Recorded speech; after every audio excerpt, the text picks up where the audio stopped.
servo com poder e glória, Senhor. Aleluia. Que ele possa ser, Pai, abençoado pelo Senhor. Glórias a Que Ti. ele seja instrumento, Senhor, nas Tuas mãos nesta hora, Senhor. Queremos receber de Ti, Senhor, aquilo que nós precisamos ouvir, Senhor. Aleluia. Que o Senhor receba de nós toda a honra, toda a glória e todo o louvor. Amém, Em nome queridos? de Jesus. Aplauda Amém. a Deus pela vida do nosso irmão. Glória a Deus.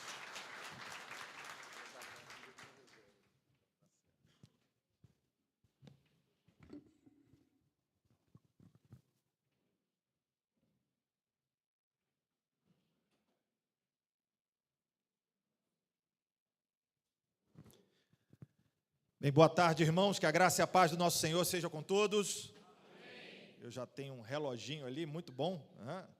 Para eu não me empolgar muito, né, irmãos?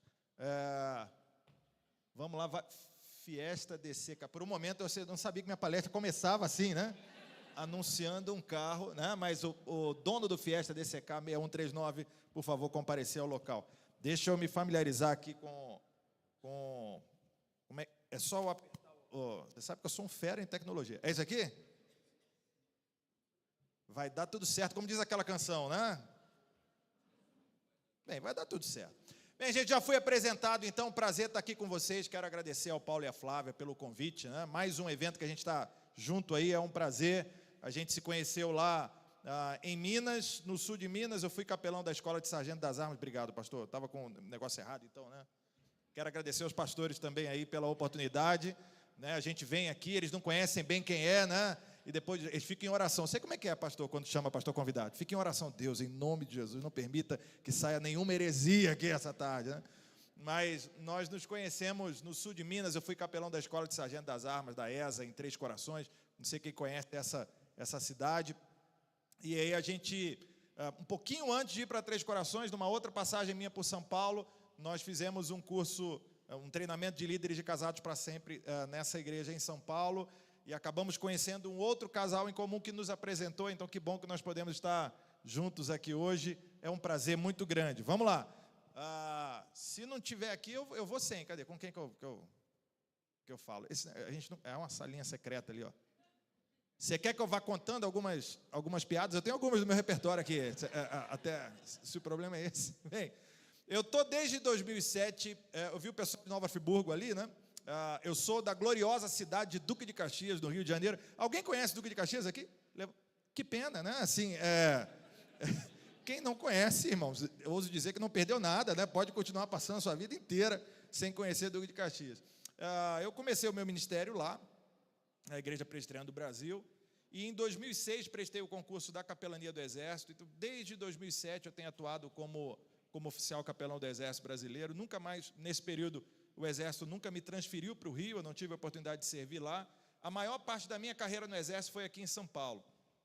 E de tal forma que hoje eu acho que eu sou mais paulista e paulistano do que carioca, né? Nós temos uma das responsabilidades da 2ª Região Militar, é coordenar administrativamente 78 tiros de guerra pelo interior do estado de São Paulo. E eu faço o trabalho de capelania nesses tiros de guerra, né? Visitando os tiros de guerra, ministrando palestras aos atiradores ali. Então, acaba que a gente roda bastante o estado de São Paulo. Certamente nós vamos nos encontrar aí em alguma ocasião. Se souberem que eu estou por aí, pode convidar o pastor Christian para um café, será um prazer, né? Eu já me ofereci aí para o café. Isso mostra que eu sou pastor mesmo. Bem, essa é a minha família. Dali a Silvânia, a Cecília e a Malu. A Cecília, essa é a mais nova, está em primeiro plano aqui, né? Completou essa semana 6 anos de idade, né? A Malu tem 8, e no dia 19 de julho, na semana passada, nós completamos 20 anos de casado, né? Eu e Silvânia. E aí eu saí, fiz aquela graça, né? Saí para jantar, e dei uma joia e a pedi em casamento pelos próximos 60 anos, né?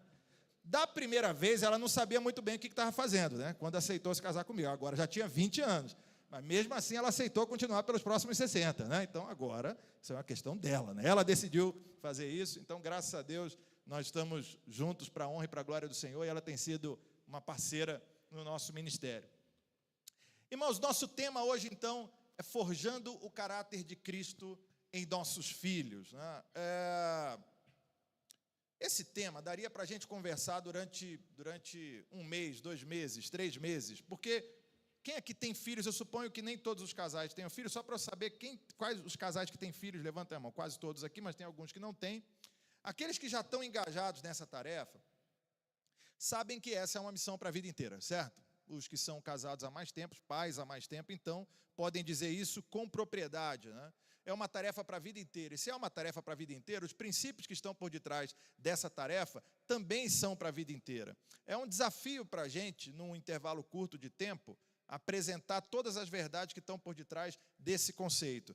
Mas mais do que uma preocupação que eu tive, né, quando eu pensava em vir conversar com vocês, mais do que apresentar dicas ou como fazer na prática isso, porque talvez seria muito pretensioso da minha parte, então, mais do que apresentar dicas, princípios práticos, eu queria que tivesse claro na nossa mente qual é o fundamento por detrás da necessidade que a gente tem de pegar aquelas crianças e criá-las para a glória de Deus.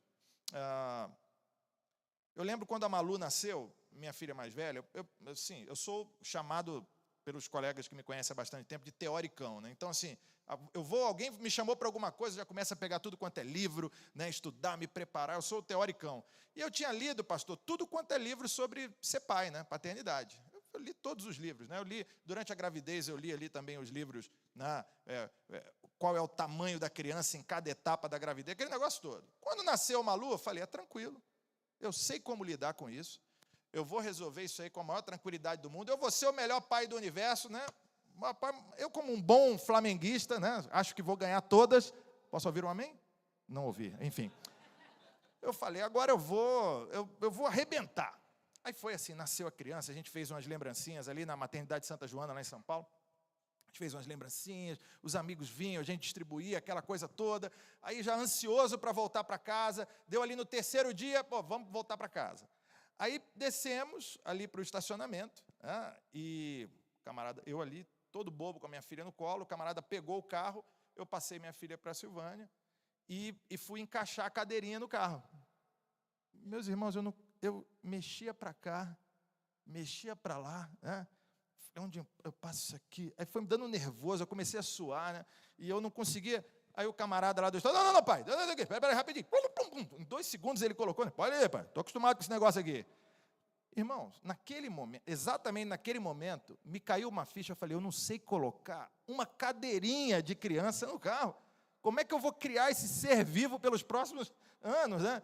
E bateu um desespero, eu falei, meu Deus, eu achava que eu sabia tudo e eu não sei nada. Pois bem, graças a Deus, passaram 8 anos, e qual a conclusão que eu cheguei? Eu estava certo há 8 anos atrás e ainda não sei nada hoje, né? É um desafio para a vida inteira, irmãos. Nós somos surpreendidos por situações para as quais ninguém pensou antes para dar uma dica prática. Talvez eu chegue... Por que eu acho que é pretensioso eu chegar aqui e dizer, faça isso, não faça aquilo? Porque a realidade que vocês vivem como pais é completamente diferente da minha. E talvez também é pretensioso de nossa parte, ou ilusório de nossa parte, achar que você vai ler a Bíblia e vai encontrar ali as respostas diretas para as questões de criação de filhos. Por quê? Porque também era um outro contexto no qual o texto bíblico foi escrito. Então, se você buscar as aplicações diretas e práticas para a sua realidade, esperar encontrar elas, você vai se decepcionar. Agora, no texto bíblico, que é a revelação de Deus para nós encontramos princípios que podem ser traduzidos e aplicados à nossa realidade no dia a dia. Então, eu queria hoje falar muito mais a respeito disso, tá? Do que é essa nossa responsabilidade. Por isso que quando Paulo falou comigo, né, pensa em um título, eu sou terrível para esse negócio de título, né? Falei, rapaz, vamos pensar. Eu dei umas sugestões para ele, e no meio delas estava essa, né? Porque mais importante para mim do que o conceito de dicas para a educação, dicas para criar seus filhos, é entender que o que a gente faz com os nossos filhos, na verdade, é formar Cristo neles, é forjar o caráter de Cristo neles. E eu vou lhe falar, meu irmão, se isso ficar claro para você, hoje eu já me dou por satisfeito, né, no que eu vim dizer aqui. A nossa tarefa, eu vou repetir isso daqui a pouco, é uma tarefa de discipulado. Eu vejo igreja fazendo e fazendo muito bem, gastando muito tempo com treinamento de discipulado, criando programas de discipulado, e muitas vezes não percebo a mesma energia nos pais ao fazer isso com os seus filhos. A minha esposa é psicóloga do Colégio Mackenzie, lá em São Paulo. Tem a universidade e tem o colégio, não sei quem conhece, ali em Higienópolis. E eu começo na minha sessão lá no quartel às 9 horas da manhã, eu deixo ela às 7, e no intervalo entre as 7 e as 9, eu tomo café com os jovens da igreja, né? E a agenda cresce a cada dia, né? A brincadeira é o hashtag pega a senha com o pastor, né? Ah, não, pastor, eu quero pegar a senha. Saindo de casa, eu vi uma mensagem de um jovem dizendo, terça-feira está livre, né? Quero pegar a senha. Veja, se eu gasto todos os dias, de 7 às 9, o meu tempo para bater papo com os jovens, para poder conversar com eles, ouvir as suas necessidades e compartilhar com eles princípios bíblicos, e eu não gasto, no mínimo, a mesma energia para fazer a mesma coisa com os meus filhos, tem alguma coisa muito errada aí, entendem? O meu papel é forjar o caráter de Cristo naquelas crianças, fazer com que elas cresçam como mulheres segundo o coração de Deus.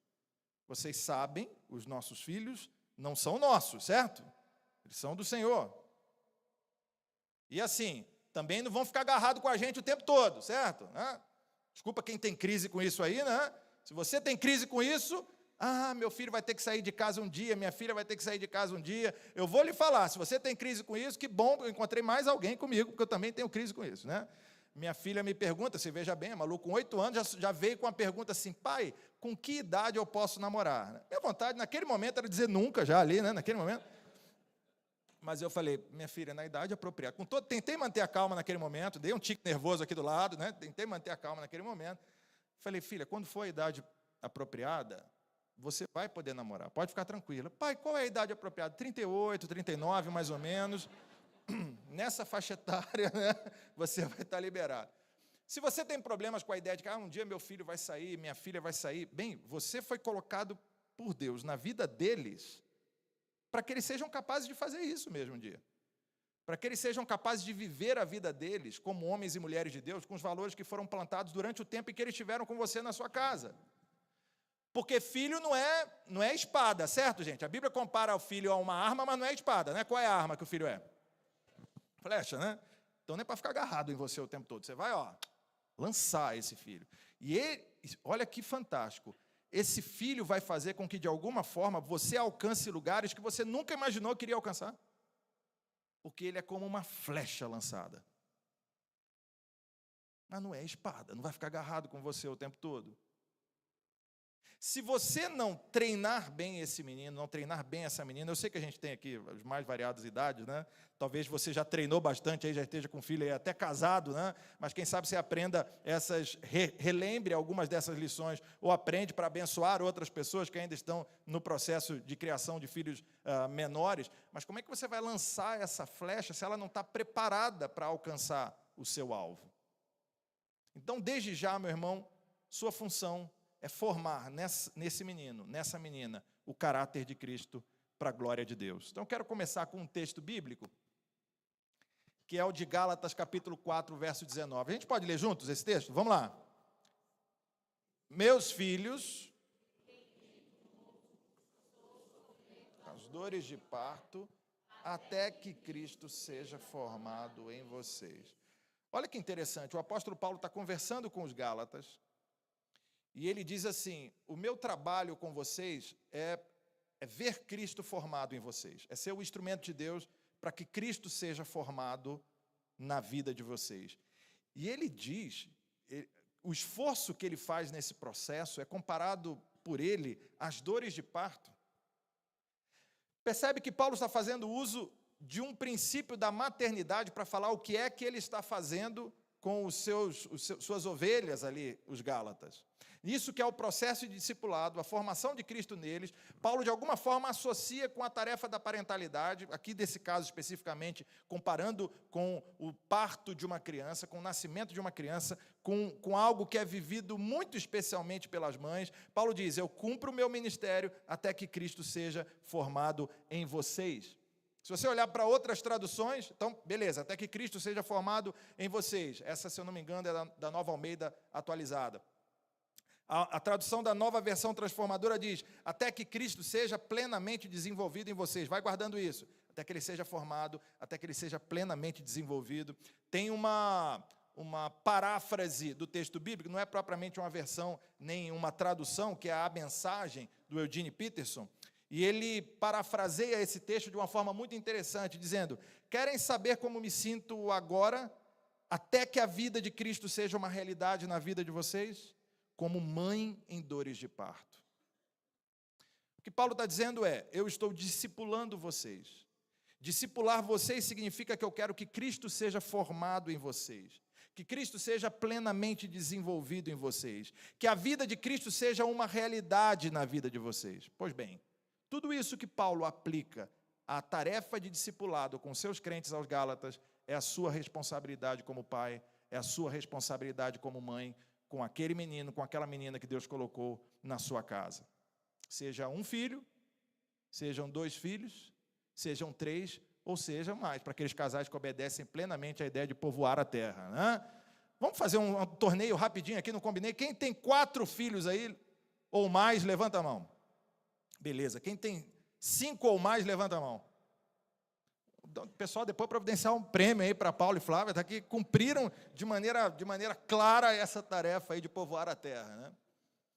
É uma responsabilidade de cada pai e cada mãe serem instrumentos para que Cristo seja formado, seja plenamente desenvolvido, seja uma realidade na vida de seus filhos. Você já deve muito ter ouvido falar desse problema que nós temos em terceirizar o processo de educação. Já deve ter ouvido falar isso aí, né? Hoje em dia, o pessoal dá a tarefa, a responsabilidade de criar os filhos para a escola, dá a responsabilidade de criar os filhos para a igreja. Assim, hoje em dia é um jeito muito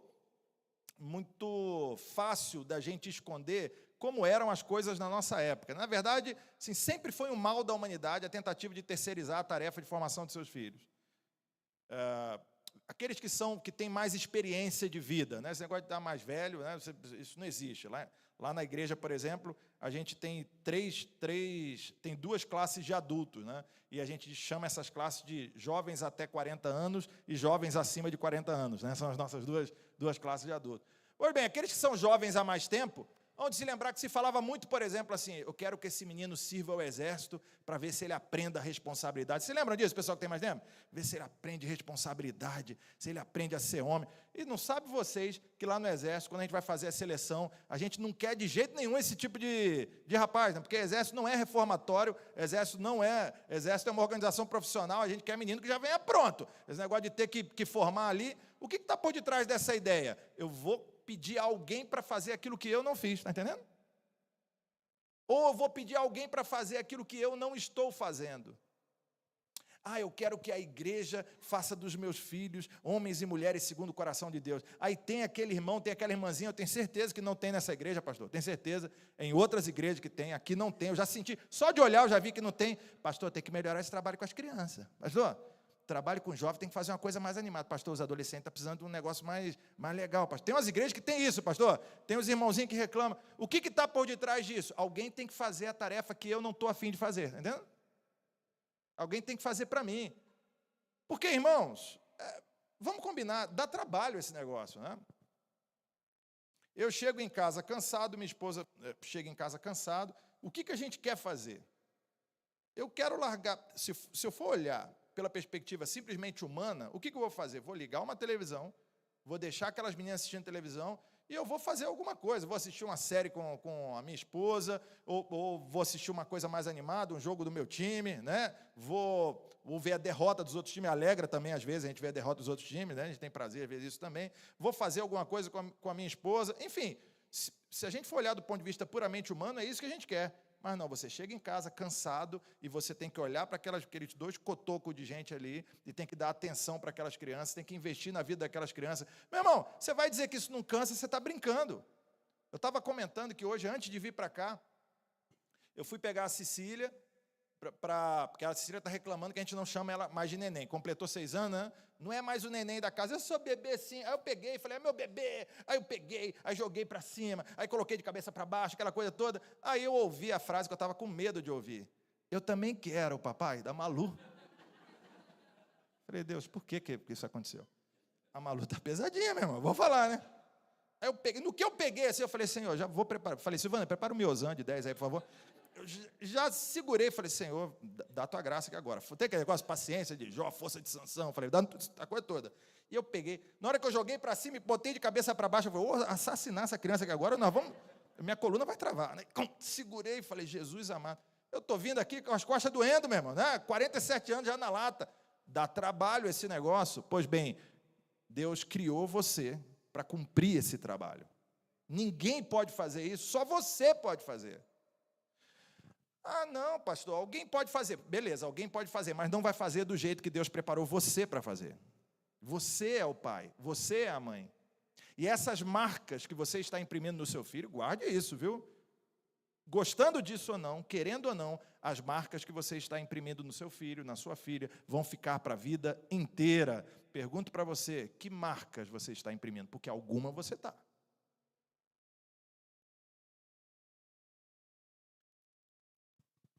Dia desse nós estávamos conversando, a vantagem da esposa não vir, que a gente pode citar ela, né? Está sendo gravado? Não? Enfim. Só Jesus na causa. A gente estava conversando sobre comunicação não violenta, né? E vê se já aconteceu isso com você às vezes. Você está estressado, quer falar alguma coisa com o filho e perde completamente a linha ao falar, né? E aí grita, se estressa. E depois você para pensar e fala, meu Deus, é uma criança de 6 anos, sou um cara de 47 anos. Se tem alguém que tem que estar controlado para falar aqui, sou eu, e não uma criança de 6 anos. Mas o tempo todo a gente faz isso, não é verdade? E eu e Sil estávamos conversando sobre isso, né? Sobre essa questão de comunicação não violenta.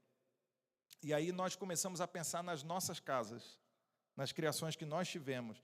E a gente foi olhando e falando, essa era a realidade nossa quando a gente era criança. A gente está reproduzindo muitas vezes algo que a gente viveu lá atrás, as marcas que foram impressas na gente. Estão entendendo o que eu estou dizendo? Veja, e nós somos pessoas que o tempo todo falamos sobre isso, falamos sobre comunicação não violenta, o tempo todo falamos sobre educação. Eu sou pastor, o tempo todo eu falo sobre os princípios bíblicos, sobre como educar uma criança, e ainda assim, quando eu menos percebo, eu estou reproduzindo aquilo que eu vivi lá na minha infância. Repito, quais são as marcas que você está imprimindo nos seus filhos? Elas vão durar para a vida inteira. Então, ou você converte o seu coração agora e entende que você é o responsável por discipular o seu filho, ou ele vai ter que lidar com essas marcas no futuro. Que tipo de gente você está criando? Não sei se vocês acompanharam aí, faleceu essa semana a Sinéad O'Connor. Vocês acompanharam? Vocês são, os irmãos, né, são crentes, né, pastor? Não conhecem quem é a Sinéad O'Connor, né? Mas eu vi no vídeo de YouTube me preparando para o evangelismo, que a Sinéad O'Connor era aquela cantora que há bastante tempo atrás cantava carequinha, aquela música Nothing Compares. Você lembra dessa? Era a música do Prince. Nothing. Eu não posso nem dizer que eu não era crente naquela época, porque eu sou da igreja a vida inteira, né? Mas enfim, era a Sinéad O'Connor. Morreu agora com 50 e poucos anos. Não divulgaram a causa de morte dela. Mas veja, ela foi internada algumas vezes em clínicas psiquiátricas, algumas vezes postou tweets com ideação suicida. O filho dela de 17 anos se suicidou há 1 ano e pouco. Provavelmente ela tirou a vida dela. Aí você olha para a vida dessa mulher. A mulher fez sucesso no mundo inteiro, ganhou muito dinheiro, era reverenciada por gente no mundo inteiro, mas a vida inteira ficou lidando com traumas do seu passado, da sua infância. Estão entendendo?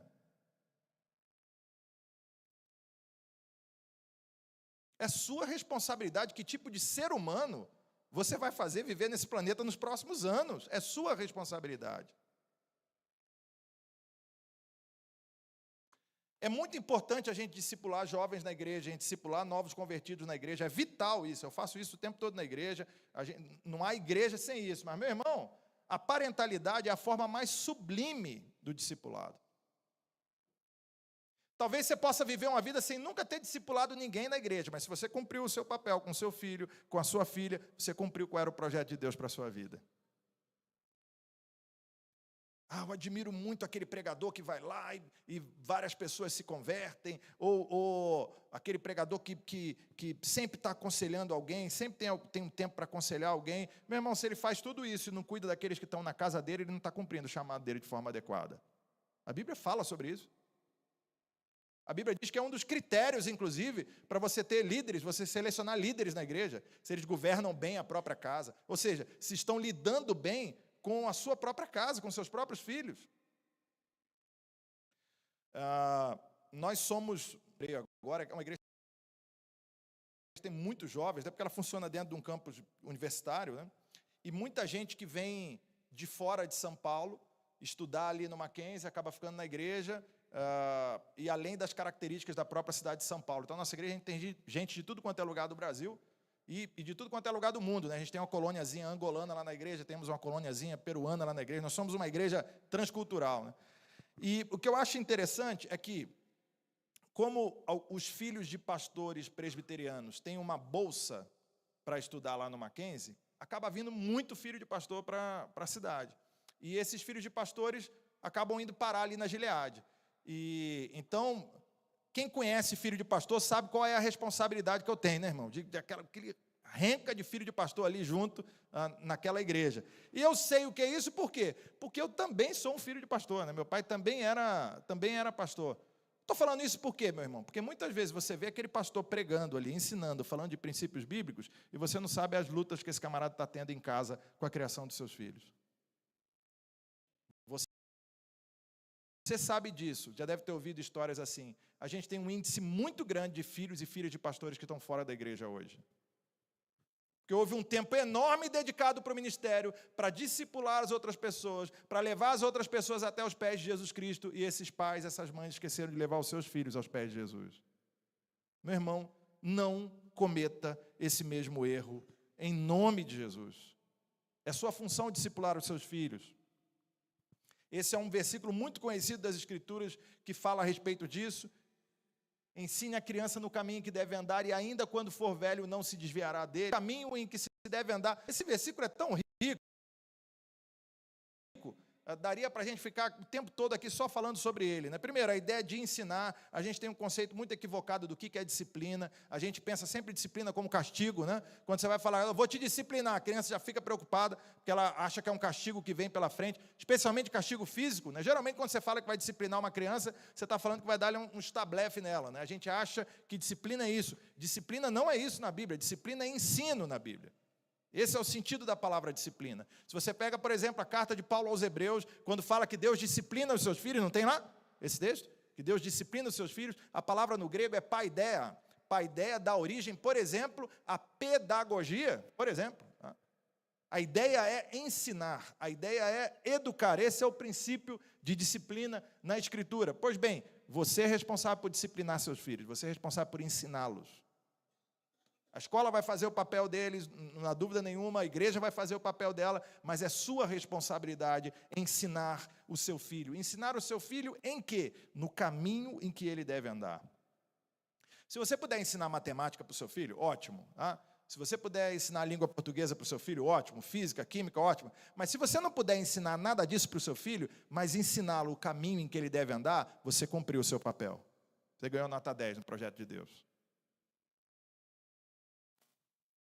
Ensinar o caminho que deve andar, quais são os princípios, quais são os valores que Deus exige de nós, ensinar isso para essa criança. E tem uma outra ideia presente no provérbio que eu acho muito interessante, que é ensine a criança no caminho. Também tem a ideia de eu vou ensinar a criança no caminho com ela, estão entendendo? No caminho que ela deve andar. Ou seja, eu vou ensinar enquanto eu ando com ela. Eu vou ensinar com ela na prática, no dia a dia. Eu vou voltar nessas coisas todas daqui a pouquinho, quando a gente for tentar transformar esses princípios em aplicações práticas, tá? Mas eu vou ensinar essa criança a partir do meu exemplo, estão entendendo? É no caminho, é com ela. Não sei se sou só os pastores aqui não sofrem, porque eu percebo a aura de santidade neles. Mas assim, o pastor sofre muito com esse negócio, porque o filho está ouvindo o que o pastor fala na igreja o tempo todo. Né? A gente vem aqui e fala uma opção de coisa bonita. Meu irmão, quando chega em casa, se você fizer uma coisa que não combina com aquilo que você falou, a filha já logo levanta aí, mas você falou isso domingo. Eu falo, oh, Senhor, já mandou agora aqui um instrumento, né? Um espinho na carne, espinhozinho na carne aqui, para me dar. Né? Jesus. Mas é. Por quê? A criança logo percebe quando há uma contradição entre o que você fala e o que você faz, não é isso? E ela não vai ter problema em jogar isso na sua cara, não, viu? Ela vai dizer isso para você no momento adequado. Se não disser quando criança porque tem medo de você, pode crer, meu irmão, vai ficar guardado aquilo ali na adolescência, ó, Ah, você fala isso, mas você faz isso, isso, isso e aquilo outro. Aí o cara acha que a melhor forma de lidar com isso é falar, cala a boca, não fala isso do seu pai. Ele acha que essa é a melhor maneira de lidar com isso. Não, a melhor maneira de lidar com isso é se convertendo e parar de agir de forma inadequada perto do seu filho e da sua filha. É não dar motivo para ele ou para ela falar essa verdade para você. Eu ensino no caminho. Eu ensino mostrando na prática o que é que ela deve fazer, como é que ela reage a cada circunstância. E os nossos filhos estão o tempo todo olhando para a gente, aprendendo com a gente como reagir em qualquer circunstância. Agora, ok, pastor, eu já entendi essa introdução, beleza, eu entendi que a minha tarefa é de discipulado. Agora, pastor, por que a gente tem que fazer isso? Por que a gente tem que discipular filhos? A gente tem que discipular filhos porque há forças que atuam no sentido contrário ao nosso. Você tem que fazer essa pressão para um lado, porque pode crer, meu irmão, existem forças que fazem pressão para o outro lado.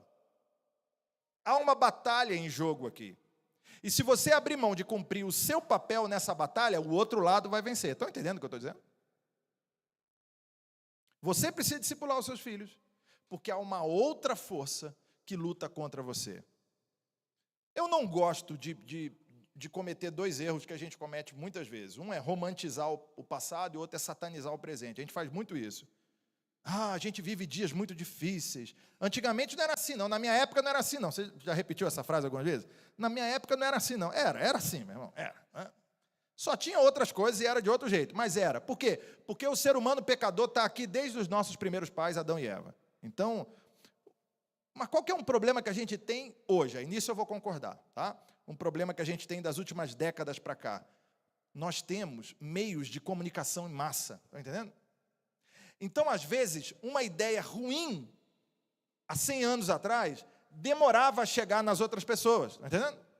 E hoje, elas chegam muito mais rapidamente, por muitos meios que não existiam há 50, 60, 100 anos atrás. Então, não é que nós hoje somos piores do que éramos há 50 anos atrás. Nós somos tão ruins quanto, tá? Temos o pecado dentro do nosso coração, e se não for a graça do nosso Senhor Jesus Cristo, Ele vai destruir a gente. Só que hoje a gente tem instrumentos maiores para fazer maldade. Eu vou dar um exemplo aqui. A pornografia. O que acontecia para alguém ter acesso à pornografia há 20 anos atrás, ou há 30 anos atrás? A pessoa tinha que entrar. Alguém sabe o que é locadora de vídeo? Aí temos os casais mais novos. Qual é o casal mais novo aqui? Vamos ver aqui. Quem tem 25 anos, levanta a mão. Por favor, tem alguém? Tem alguém com essa idade ou abaixo disso? Tem alguém? 26. 26. Ele apareceu ali, um novinho ali. Ó. 26 anos. Existe um negócio, meu filho, deixa eu te dizer, existia um negócio chamado locadora de vídeo. Eu gosto de pegar esse pessoal novinho para ensinar essas coisas para eles assim, né? Aí o camarada tinha que ir na locadora de vídeo. Aí é o seguinte, meu irmão, ia na locadora de vídeo e tinha um pedaço na locadora de vídeo que era para filmes adultos. Aí o cara já tinha que ter o constrangimento de entrar naquele pedaço ali. Se ele fosse menor de idade e o camarada quisesse, da locadora, quisesse ser mesmo ali, para meu irmão, mostra a identidade aí. Olha já o constrangimento. Para ele poder pegar aquela fita de vídeo, depois pesquisa no Google, meu filho, fita de vídeo cassete. Pegar aquela fita de vídeo, levar para casa, precisaria, alguns estão concordando, mas não faz muito assim com a cabeça para a esposa não perceber, tá assim, né? Alguns estão lembrando, realmente era assim, pastor, caralho, né? Pegava a fita de vídeo, tinha que achar, eu não era convertido na época, amém, então pode usar como testemunho. Levava a fita de vídeo, tinha que marcar um horário onde não ia ter pai, não ia ter mãe. Você está vendo a luta que era para o camarada fazer isso? Meu irmão, hoje em dia, a pessoa com um celular, em qualquer lugar, ela tem acesso aos conteúdos pornográficos mais bizarros que a mente humana possa imaginar. A maldade hoje é a mesma maldade do coração de 30 anos atrás, mas você percebe que hoje há instrumentos que tornam isso ainda pior. A facilidade é muito maior. Nós temos forças que lutam contra os princípios de Deus. A gente tem que fazer o caminho oposto. A gente tem que fazer o caminho contrário. A gente tem que lutar contra essas forças. É que é o papel de discipulado. É preciso pensar em termos de cosmovisão cristã. Por que a gente tem essas duas forças que lutam em contrário? Eu não dá tempo da gente falar sobre cosmovisão aqui, eu vou rapidinho aqui pontuar para vocês, se você ler a Bíblia, nós somos cristãos, nós entendemos o mundo a partir de categorias bíblicas, certo? Se você olhar para a Bíblia, você vai ver que a Bíblia pinta a história da humanidade como um grande drama em 4 atos. Tá? João Calvino foi um grande teólogo do século XVI, um pastor presbiteriano não pode dar 1 hora de palestra sem citar João Calvino, pelo menos uma vez, é proibido do nosso código de ética, né? Então, João Calvino dizia que o mundo é o grande teatro da atuação de Deus. Eu acho bonita essa expressão. Então, a gente pode pensar na história da humanidade como um grande drama com 4 atos de criação, queda, redenção e consumação. Você já leu isso na sua Bíblia, certo? Deus criou tudo perfeito, está ali, Gênesis capítulo 1, capítulo 2, mas aí o homem, ele pecou contra Deus, a queda, né? Caiu da graça do Senhor em Gênesis capítulo 3, e o que aconteceu foi que aquela boa criação do Senhor, o Senhor Deus disse por 7 vezes ali na criação que o mundo que Ele criou era muito bom, era muito bom. Pode olhar na sua Bíblia, Deus falou isso em todos os dias da criação, só teve um dia que Ele não falou, acredita em mim, pode ler na sua Bíblia, que foi na segunda-feira, no segundo dia, Deus não falou que era bom, pode ler na sua Bíblia, esse é o que me dá a base teológica para dizer que nem Deus gosta de segunda-feira, né? Não sou eu que vou gostar, certo? Então, está lá, mas Deus diz então que era muito bom tudo que Ele estava fazendo, a boa criação do Senhor, o pecado humano deformou essa criação, está vendo? Lançou uma força oposta ao projeto de Deus, aqui ó, aí o que Deus faz? Deixou o mundo se autodestruir? Não, Deus propiciou um resgate, uma redenção em Jesus Cristo, e em Jesus Cristo Deus está fazendo uma nova criação, Ele não chama nova criatura? E Ele vai completar essa obra aqui um dia, ó, no dia da consumação, quando Ele voltar para resgatar a sua igreja, nós veremos para sempre com Ele. Aqui, ó, essa história vai se completar lá. O que acontece? A criação foi um evento que aconteceu no passado. A consumação é um evento que vai acontecer no futuro, certo? E aqui, essas duas forças estão lutando. Você consegue me entender? A gente tem de um lado aqui, ó, o pecado, os nossos primeiros pais pecaram. Pá, lá em Gênesis capítulo 3. Mas já em Gênesis capítulo 3, o projeto de redenção foi anunciado. Porque disse que assim, olha, a semente da mulher vai pisar na cabeça. Está vendo? Desde lá, Gênesis capítulo 3 está dizendo, haverá uma redenção, haverá um resgate. E de lá para cá tem sido sempre assim. Eu preguei domingo passado lá na igreja, sobre a parábola do joio e do trigo. Eu estava dizendo sobre isso. Eu falei, irmãos, eu tenho uma boa e uma má notícia para dar para vocês. Né? A má notícia é que, enquanto o bem continuar crescendo, o mal vai continuar crescendo também. E qual é a boa notícia? A boa notícia é o contrário. Enquanto o mal continuar crescendo, o bem vai continuar crescendo também. Joio e trigo. Mas você concorda que as duas forças estão ali? O princípio da queda e o princípio da redenção. Pai, mãe, o diabo, o inimigo de nossas almas, está operando com todas as forças do princípio da queda para derrubar o seu filho, para derrubar a sua filha. Ele não quer escravizar só você, não. Ele quer escravizar principalmente os seus filhos que têm menos recursos que vocês. Cabe a você agir como um instrumento da redenção de Jesus Cristo. Agir como um instrumento do evangelho do nosso Senhor Jesus. Ser uma força oposta a essa força do inimigo. Estão entendendo, gente? Por isso que a nossa tarefa principal é formar discípulos de Jesus dentro da nossa própria casa. Essa tem sido a minha oração desde sempre. Para Deus, não me permita fazer discípulos da igreja lá fora e não fazer discípulos aqui na minha casa. Porque eu sou o instrumento que o Senhor colocou na vida dessas crianças, para que elas tenham habilidades, para que elas tenham instrumentos próprios para lidar com as forças da queda e serem encontradas como vencedoras. O que a gente acabou de dizer, a criação foi um evento do passado, a cosmovisão, a consumação será um evento do futuro, mas os princípios da queda e da redenção estão operando agora, em conflito um contra o outro. A queda é a força destrutiva do pecado em nosso mundo, a redenção é a força de transformação operada pelo poder do Evangelho.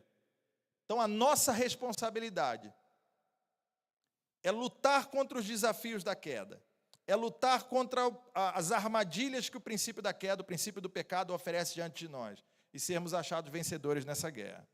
Então, antes da gente falar de que maneira a gente pode fazer isso, eu quero comentar com vocês rapidamente aquilo que eu julgo serem os desafios Eu não sei se os mais importantes, como eu falei, é pretensioso da minha parte, de repente uma coisa é um desafio maior na sua família do que na minha, mas à luz um pouquinho da experiência, do que a gente conversa com as pessoas do nosso dia a dia, aquilo que eu julgo hoje serem as questões que são as mais importantes com as quais a gente tem que lidar. Quais são os principais desafios que a queda, essa força do pecado, impõe ao pleno desenvolvimento dos nossos filhos? Eu separei alguns aqui e quero comentar eles com vocês nesse momento, tá?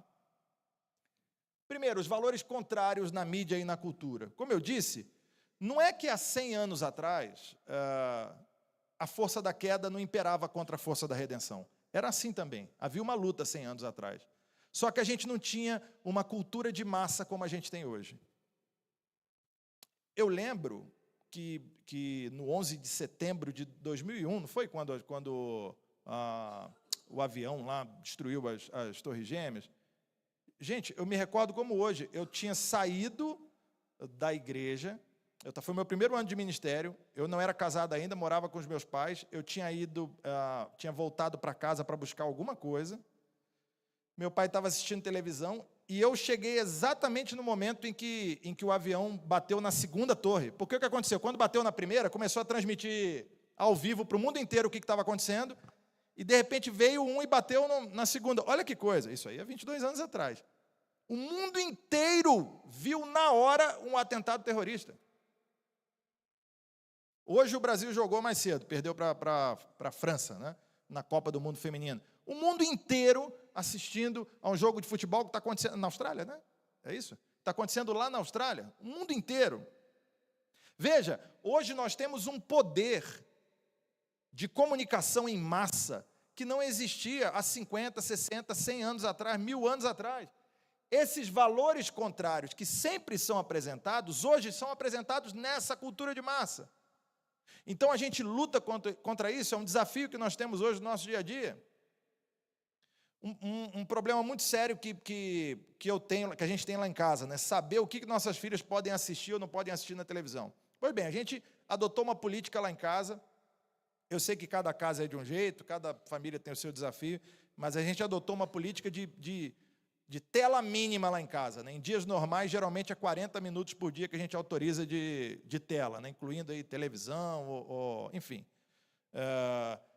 Mas mesmo assim é uma luta, porque aí a criança pega ali o controle, e hoje você tem esses streamings aí, né? Então, era um pouquinho mais fácil na minha época, gente, porque eu sentava ali de manhã para assistir a televisão, ou era o desenho da Globo, né, do show da Xuxa, ou era o outro que passava em outro canal. Mas o outro canal, não sei como é que era você, mas lá no Rio, os outros canais pegavam muito ruim ali a televisão. A Globo tinha a melhor antena ali, então era o da Globo ou da Globo. Você tinha que assistir He-Man, aquela coisa...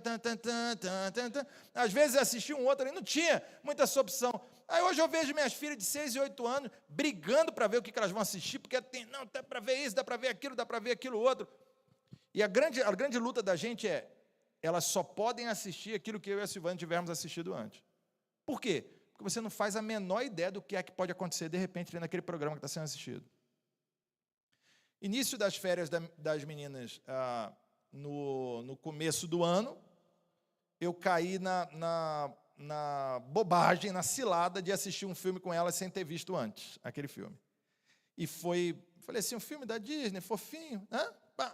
Vamos assistir. Era aquele filme... não vou lembrar o nome do filme. Era um mundo todo colorido, sabe? Uma família que tinha um mundo todo colorido. Enfim, irmãos, eu não vou lembrar aqui, eu estou até riscando isso da minha memória. Eu levo as meninas, estou todo feliz, daqui a pouco aparece um dos protagonistas da história, que é um adolescente, ele é gay, ele gosta de outro menino. E eu falei, aí sabe quando você já segura e aperta, e fala, meu Deus do céu, e agora? Eu falei, eu não posso sair do cinema agora com essas crianças. Eu falei, Senhor, não permita que tenha nenhuma cena aqui. E assim...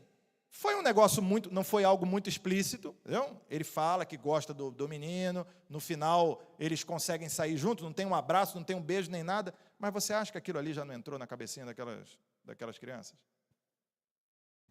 Eu já fiquei, meu Deus, esses dias eu estava conversando com uma amiga, que é psicóloga, falando sobre o momento em que eu vou ter que conversar sobre esse tema de homossexualidade com minha filha, porque assim, eu moro em São Paulo, gente. Eu passo para sair de casa e levar as meninas para a escola, eu passo para a Avenida Paulista. É o meu caminho. Se elas não viram, uma hora vão ver ali alguém se pegando ali. Eu vou ter que tratar desse tema com elas. Vocês estão entendendo o que eu estou dizendo, gente? nós temos esses valores presentes o tempo todo. É um desafio que nós temos hoje que não era tão presente há décadas atrás. Eles tinham outros, tá? Mas nós temos esse hoje. Um outro desafio, a onipresença das redes e mídias sociais. Hoje, agora, vindo para cá, tá? No caminho para cá, estava ouvindo um podcast do Michel Alcoforado, não sei quem conhece, da CBN, vale bastante a pena ouvir. É Para Onde Vamos, o nome da coluna que ele tem. Ele é um antropólogo, ele pega temas do mundo moderno, algumas pesquisas que estão sendo feitas, algumas coisas são enviesadas, né, porque ele não é um antropólogo cristão, é claro, mas tem muita coisa interessante. E eu estava ouvindo agora, enquanto vinha para cá, ele falando sobre a geração alfa. Alguém sabe o que é a geração alfa? Geração alfa são aqueles que nasceram de 2010 para cá, olha só. Geração alfa. As minhas duas filhas estão enquadradas nisso. Ele disse que começaram a ser publicadas pesquisas sobre essa geração, e eles estavam falando a respeito dos malefícios que o uso do celular está trazendo para essa geração. Eu estou falando, quem nasceu em 2010 tem 13 anos. E já há pesquisas falando do malefício do uso de celular para essas crianças. Você imagina? Gente, eu devia ter dito isso no começo da palestra, eu vou dizer agora. Se por um acaso eu falar alguma coisa aqui, que seja algo que você esteja fazendo, não sinta isso como um peso de acusação contra você, em nome de Jesus. Sinta isso como uma oportunidade que o Espírito Santo está lhe dando para corrigir alguma coisa aí na sua vida, na sua família, tá? Porque de repente eu estou falando isso aqui, aí lá na sua casa é assim, você deixa a criança olhar o celular, e isso aí você pode se sentir culpado. Não é meu objetivo, não é isso que eu vim fazer hoje aqui, tá? Mas encare isso como uma oportunidade que o Espírito Santo está dando de mudar alguma coisa aí da forma como você está gerindo essas questões na sua casa. A criança não está preparada para receber esse tipo de informação. Uma criança não tem condições intelectuais, aparato cognitivo, ela não tem os instrumentos necessários para ter acesso a tanta informação como um celular e a internet pode trazer para ela. Você acha que pode estar trazendo um benefício para ela, contato com outras coisas. Não, acredite, meu irmão, você está trazendo um malefício para vocês. São psicólogos e psiquiatras que não são cristãos que estão dizendo isso. Não é gente crente, não. Mas há uma onipresença das redes sociais. Há 2 anos e meio atrás, eu decidi que eu ia ficar um pouco fora das redes sociais, né? Porque aquelas discussões políticas, né? Pessoal um matando o outro, você não sabe como é que tem sido os últimos anos aí, né? Até em grupo de zap da família, tem um matando o outro por causa de política. Eu falei, meu irmão, vou sair um pouquinho desse negócio aqui. E a minha ideia era sair 1 mês. Aí passou 1 mês, eu falei, vou ficar 2 meses. E tinha um outro problema aqui que eu vou confessar, pastor. Eu vou confessar aqui na frente do senhor. Eu sempre postei muito assim, pregação, muito texto, áudio, essas coisas todas, né? Por causa da minha atividade também como capelão militar. E chegou um momento em que eu percebi que eu estava preocupado com o número de visualizações daqueles vídeos, não para que a mensagem do Evangelho fosse reproduzida para mais pessoas, sabe? Mas para alegrar o meu coraçãozinho, né? E cada curtida que eu recebiazinha ali era um afago no meu coração. Eu falei, Deus, tem alguma coisa errada nisso aqui.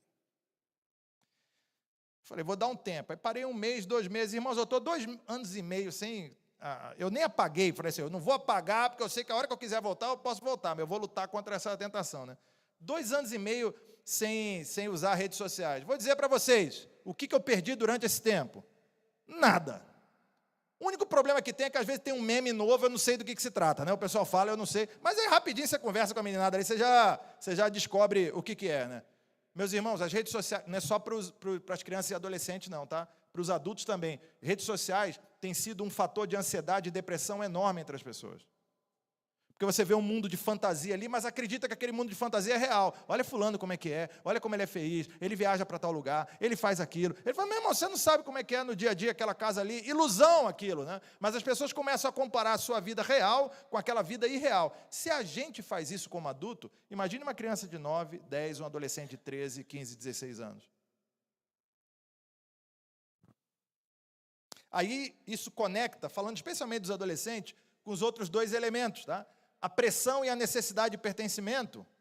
Meu irmão, você já foi adolescente um dia, você lembra disso, você sabe o que eu estou falando. Você chega num lugar, você quer pertencer àquela turma.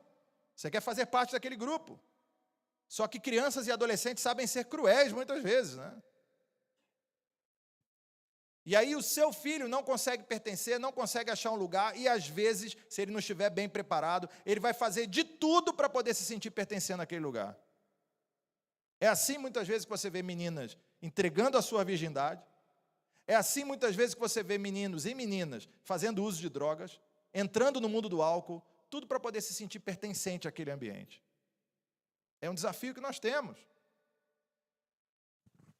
O impacto do bullying, por que eu falei que isso se conecta? Porque a questão das redes sociais retroalimenta esses dois elementos aqui. O camarada vê aquele grupinho, fala, a menina vê o post daquela menina da escola, daquela amiga da escola, com um corpinho bonitinho, tudo certinho, ela começa a olhar para o seu corpo e vê que não é aquilo, ela começa a ser zoada pelos amigos da escola por causa daquilo, daqui a pouco ela está entrando numa maré de ansiedade e depressão, começa a se automutilar. Cheio de casos, em escola e na igreja, de anorexia, de automutilação, de ideações suicidas, fruto do bullying, fruto da necessidade de pertencimento. Pergunto, meu irmão, o que você está fazendo com relação a isso? Perguntinha, para quem já tem filhos adolescentes, qual foi a última vez que você catou o celular do seu filho e da sua filha para ver o que eles andam conversando? Eu não posso fazer isso, pastor, é a privacidade dele. Privacidade, meu irmão? Desde quando o filho tem privacidade de alguma coisa? É sua responsabilidade catar esse celular e ver o que ele está falando. E melhor ainda se ele souber que você vai olhar, melhor ainda, né? Tem que saber todas as senhas do seu filho. Tem que dar uma incerta de vez em quando também. Tem que instalar aplicativos de parentalidade. Sabe o que é? De controle parental? Aplicativo que dá para você saber onde ele está, que tipo de conversa ele está tendo. Silvânia me contou um negócio esses dias que ela foi contando, ela estava escandalizada com o que ela estava falando comigo, tá? Ela falou, Cristian, eu fui fazer uma reunião com um pai de um menino que estava dando trabalho na escola. Aí o pai não tinha chegado ainda, né? Já era para começar a reunião e o pai não tinha chegado ainda porque estava no trânsito. Daqui a pouco eu escuto uma voz assim no celular do menino. Não, pode começar a falar aí, porque eu estou ouvindo tudo que vocês estão falando aí. Eu falei, meu Deus, o que é isso? Eu quero aproveitar para dizer que eu gostei muito do que a professora falou na aula hoje mais cedo, foi muito interessante. Ela falou, meu Deus, o camarada está pelo celular, o pai consegue ouvir tudo que o filho está ouvindo. Quando eu ouvi, ela falou isso para mim, eu fiz uma cara, olhei para ela e falei assim, incrível isso, me dá o nome agora desse aplicativo, né? Para eu já preparar e instalar. Meu irmão, você acha que o pai está errado ao fazer isso? Está certíssimo. Você precisa saber com quem o seu filho anda andando, com quem ele anda conversando. Você precisa saber isso. É sua responsabilidade. Você é o discipulador do seu filho. Você um dia vai apresentar o seu filho diante do Senhor Jesus Cristo e tem que apresentar ele imaculado para a honra e para a glória do Senhor. É sua responsabilidade fazer isso.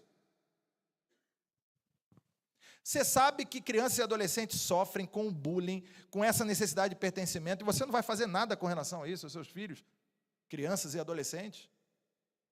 Vai colocar tudo nas costas dos psicólogos, dos psiquiatras, da escola, para poder lidar com esse problema. Meu irmão, você precisa lidar com esse problema. E a falta de tempo de qualidade. A gente trabalha muito, irmãos, eu sei como é que é. Tá? Imagino que o que é na minha casa não seja diferente na casa de vocês.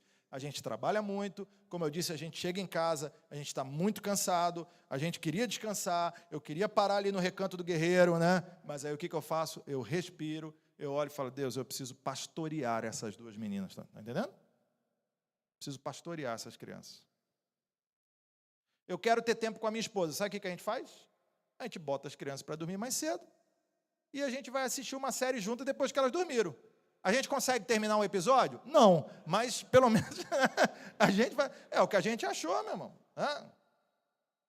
Outra coisa aqui, eu não quero adentrar o território da palestra alheia, não quero adentrar o território, né? Pastor, eu preciso de tempo com a minha esposa. Sei que tem tempo, meu irmão, você precisa desenvolver técnicas aí, né? Os irmãos sabem do que eu estou falando, né? Bota os filhos para dormir, meu irmão, e assim, vai precisar acelerar um pouquinho o procedimento, né? Porque pode aparecer a qualquer momento ali, né?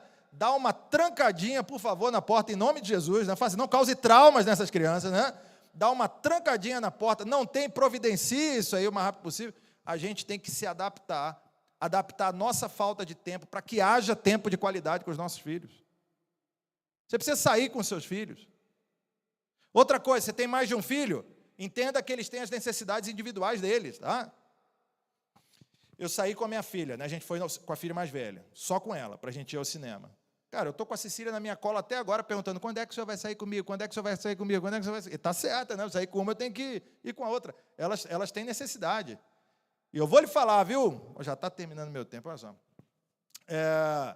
Eu, quando saio com a Malu, meu irmão, eu abro a porta do carro para ela sair, eu ajeito a cadeira para ela sentar na hora que a gente vai comer junto. Aí um dia ela veio de novo, porque está com essa desgraça desse papo de quando é que eu posso namorar, ela veio de novo com isso, conversar comigo. Duas coisas que eu odeio, quando ela vem conversar comigo sobre isso, quando ela vem falar de um tal do amigo Daniel na escola. Cara, eu quero pegar esse Daniel, fala sério, eu quero olhar esse Daniel no olho, ele do alto dos 8 anos dele, e olhar para ele e falar, rapaz, Daniel.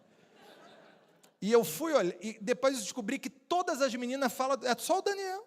E eu fui olhar o Daniel, o desgraçado, é bonitinho mesmo, miserável, cara. Aí ele fica todo assim, tratando as meninas, e vem ela fala, Daniel. Pois bem, aí ela veio de novo conversar sobre isso comigo. Namoro, pai, qual que é a idade que eu vou poder namorar? Como é que vai ser? A gente conversa, eu vejo muito a Silvânia conversa com ela sobre como deve ser o homem com que ela vai casar no futuro, né? E aí, quando ela veio com esse papo para mim, eu falei para ela assim, Malu, você vai poder escolher quem é o homem que você vai namorar, quem é o homem que você casar. Eu só peço uma coisa, ele tem que te amar no mínimo tanto quanto eu te amo. E ele tem que fazer por você, no mínimo, tudo que eu faço por você. Quando eu levo minha filha para sair, abro a porta do carro, ajeito a cadeirinha, eu estou mostrando para ela como um homem deve tratar uma mulher. E essas lições vão ficar guardadas naquele coração para sempre. O que eu estou fazendo? Eu estou discipulando a minha filha. E aí, como eu percebo que o tempo vai se esgotando, já vou começar a adiantar alguns temas aqui, quando eu mostro para ela que eu a amo de forma suficiente, e quando principalmente eu mostro para ela que Deus a ama de forma suficiente, eu estou discipulando esse coração para que no futuro ela não se entregue para o primeiro cafajeste que encontrar no meio da rua. Porque ela não vai precisar disso para se sentir amada, porque ela já sabe que é amada. Está entendendo? Por isso que a gente tem que discipular os nossos filhos. Você, por exemplo, de repente você está aqui hoje para ouvir falar sobre filhos, mas você lida com problemas de autoestima. Você acha que não é amado o suficiente. Você está do lado da sua esposa, do seu esposo, mas você não se sente totalmente amado. Quem sabe você não esteja esperando que a sua esposa ou o seu esposo seja para você aquilo que Deus já é para você. Você já é amado de uma forma que ninguém nunca será amado, porque você é amado por Deus, a ponto de Ele ter entregue o seu filho na própria cruz por você. E esse amor te basta, meu irmão. Ele é suficiente para você. Você está entendendo como é importante o seu filho aprender isso? Ok, se ele conseguir encontrar a turminha dele, vai ser muito bom para ele socializar. Mas se ele não conseguir encontrar uma turminha para ele, porque foi um espaço muito fechado, o amor de Deus será suficiente para ele. O seu amor como pai, como mãe, serão suficientes para ele. Percebe como a gente tem que cumprir esse papel discipulador nos nossos filhos, para preservá-los nesse mundo em que os princípios da queda lutam de forma grandiosa contra os princípios do Evangelho, os princípios da redenção. Ok, esses são os desafios que a queda impõe para a gente caminhar para encerrar. E como a redenção por meio do Evangelho de Cristo supera esses desafios, tá? Eu acho que aqui agora, nessa sessão final, a gente pode ser um pouquinho mais prático aqui. Ainda vamos falar sobre princípios, né? Mas talvez a gente possa ser um pouco mais prático aqui. Em primeiro lugar, colocando sempre o foco no coração e não no comportamento, tá?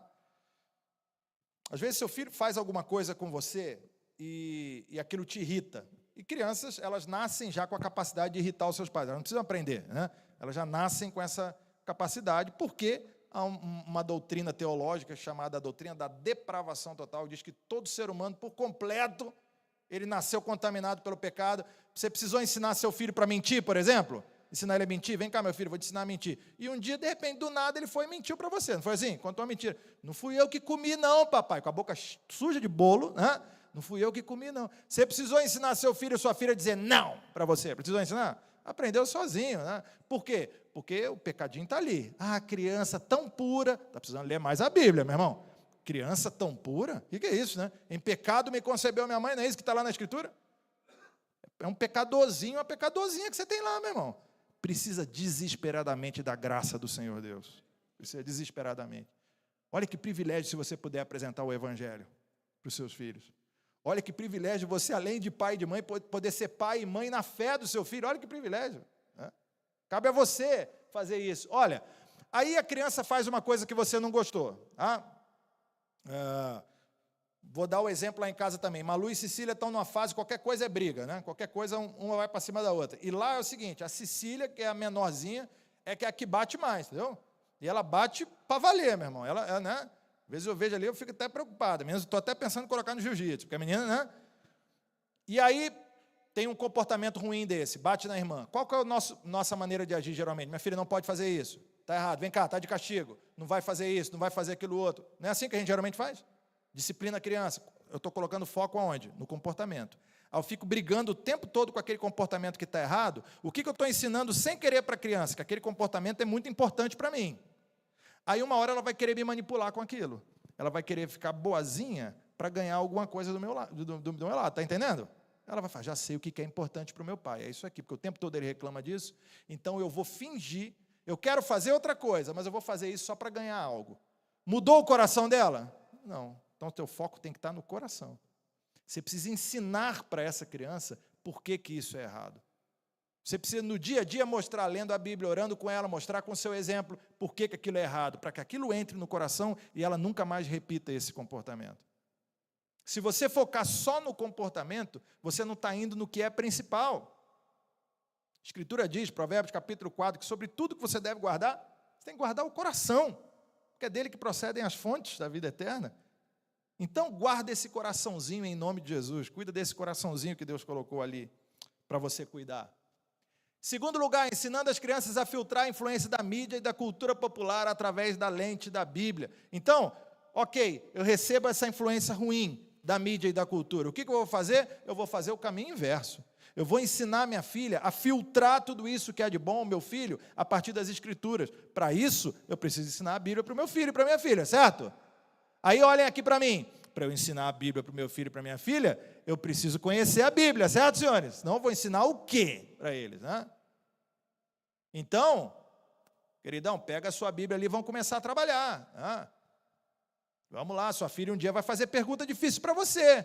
O que é Abacuque? Né? Onde é que está Sofonias? Né? E quando vierem essas perguntas, será que você estará pronto? De repente você está ouvindo, falando, meu Deus, o que é esse palavrão que o pastor está falando aqui agora? Né? Está na Bíblia, meu irmão, isso aí, né? Então, é sua responsabilidade ensinar os seus filhos a partir da Bíblia para eles poderem confrontar esses valores. Também vou abrir um parênteses de 30 segundos aqui, tá? Por que eu digo filtrar, gente? Porque tem muita coisa nesse mundo, que é um mundo criado pelo nosso Deus, que é boa. Veja, o pecado não destruiu o mundo, ele deformou, certo? Mas ele não destruiu, esse continua sendo o mundo criado por Deus, que ele disse que era muito bom. Então, há muitas coisas boas nesse mundo. O que você precisa ensinar os seus filhos a fazer? A filtrar. O princípio do apóstolo Paulo, examinar de tudo e reter o que é bom. Então, é isso que a gente tem que fazer. Vai ouvir uma música? Será que isso aqui pode ouvir? Será que há verdade nessa música ou não há? Será que tem algo que filtra o caráter, vai contra o caráter de Deus? Você precisa fazer esse trabalho. E esse trabalho, né, eu lembro de um colega meu lá da ESA que dizia isso, trabalhar dá trabalho, né, ele fez essa frase, né? Esse trabalho dá trabalho, irmãos. Ouvir uma música, ver um filme antes do seu filho para ver se ele pode ver ou não, assistir um desenho para ver se ele pode assistir ou não. Por exemplo, Peppa. Eu nem sei se o pessoal assiste Peppa hoje em dia, né? Eu assisti Peppa algumas vezes, aí, né, quando as meninas eram mais novas. Aí eu falei, não vi nenhum probleminha, né? Você pode assistir. Já comecei a ficar preocupado quando eu vi que a senha para elas entrarem num determinado lugar, o barrigão do papai. Já fiquei preocupado quando vi isso, né? Porque vocês já assistiram Peppa? O papai é um bobalhão, né? No desenho da Peppa. É isso que o papai é um bobalhão, né? Eu falei, peraí, eu não sou esse bobalhão. Eu não quero que minhas filhas fiquem achando que o papai é um bobalhão. Aí, quando eu vi que, de repente, apareceu um personagemzinho que tinha duas mães, eu falei, olha só. Aí, pum, Peppa, acabou Peppa, né? Dá trabalho você ter que ficar assistindo o desenho antes da filha, certo? Dá trabalho você assistir um filme antes do filho. Dá trabalho você ouvir uma música antes do filho, mas essa é a sua responsabilidade, ninguém vai fazer por você. Deus colocou aquelas crianças na sua casa para você discipular essas crianças em nome de Jesus. Então, faça esse trabalho e faça com alegria. Eu me lembro de uma situação, Malu chegou em casa, passou um determinado tempo, ela tinha muita cólica, ela até aos 2 anos, ela sofreu com a PLV. Alguém sabe o que é a PLV? Alergia à proteína do leite da vaca, né?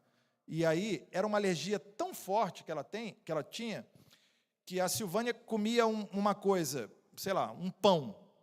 Esse pão foi feito no lugar onde foi processado alguma coisa com queijo. Nem tinha queijo no pão, não. Mas só por estar no meio ambiente, naquele mesmo ambiente, a proteína do leite ia para o pão, a Silvânia comia, amamentava, a Malu começava com diarreia por causa daquilo. Olha como era grave a alergia.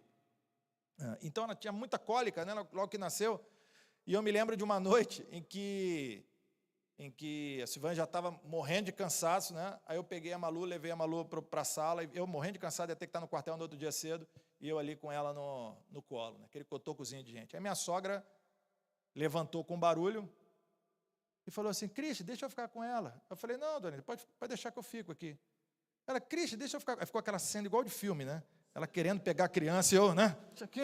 Ela cantando, deixa que eu fico com ela, que vai dormir. Eu falei assim: dona Leni, eu orei esses anos todos para ter essa filha. Eu quero experimentar o que é passar uma noite sem dormir com essa criança aqui do meu lado. É uma desgrama, né? Eu queria estar dormindo, mas eu louvo a Deus porque eu posso estar com ela aqui essa madrugada aqui. Então, vai dormir a senhora e larga essa criança comigo aqui, para ficar igual um zumbi aqui, com essa criança no meu colo. Dá trabalho? Dá, mas foi para isso que Deus me colocou ali. Então, eu vou fazer, meu irmão. Ninguém vai me roubar esse privilégio de sofrer por causa dos meus filhos. Ninguém vai roubar. Estão entendendo? Não tem jeito de vencer essa guerra se não for dessa maneira. Fortalecendo a autoestima das crianças, ensinando-as a encontrar a sua identidade em Cristo, em vez de buscar a aprovação de seus pares. Como é que você vai resolver o problema da necessidade de pertencimento, do sofrimento com bullying com os seus filhos? Você vai resolver ensinando a eles que eles já são amados por Deus do jeito que eles são. Que a identidade deles não é construída pelo grupo em que eles estão, nem pela opinião dos outros, mas a identidade deles já está forjada em Cristo. Quando Deus olha para eles, Ele vê neles a melhor pessoa que pode ser vista, porque a vidinha deles está escondida com Cristo em Deus. Colossenses capítulo 3. Achei muito jóia o videozinho que a gente passou aqui antes da palestra. Não foi combinado, mas eu achei muito interessante. A minha identidade tem que estar em Cristo, é nele. Se eu ensino minha filha que a identidade dela está em Cristo, ela não vai precisar construir a identidade dela a partir dos outros, estão entendendo? Vale para você também, queridão. De repente você passou a vida inteira ouvindo vozes que diziam para você assim: você não vai conseguir, você não vai chegar a lugar nenhum. E de repente você lida com essas vozes até hoje. Ali, ó. Você foi construindo a sua opinião sobre você mesmo a partir das vozes dos outros. Você só precisa de uma voz para dizer quem você é. E essa voz diz que você é amado de Deus. Essa voz diz que você tem um valor tão grande a ponto de Ele entregar o próprio filho dele por você. E o que vale para você, vale para os filhos que Deus deu também para você criar. Ensine esse menino, essa menina, que ele já é amado por Deus. Ensine esse menino, essa menina, que a identidade dele está em Cristo. Quando vierem as lutas lá na frente, ele vai se lembrar disso que ele aprendeu em casa. Aqui, dica prática, né?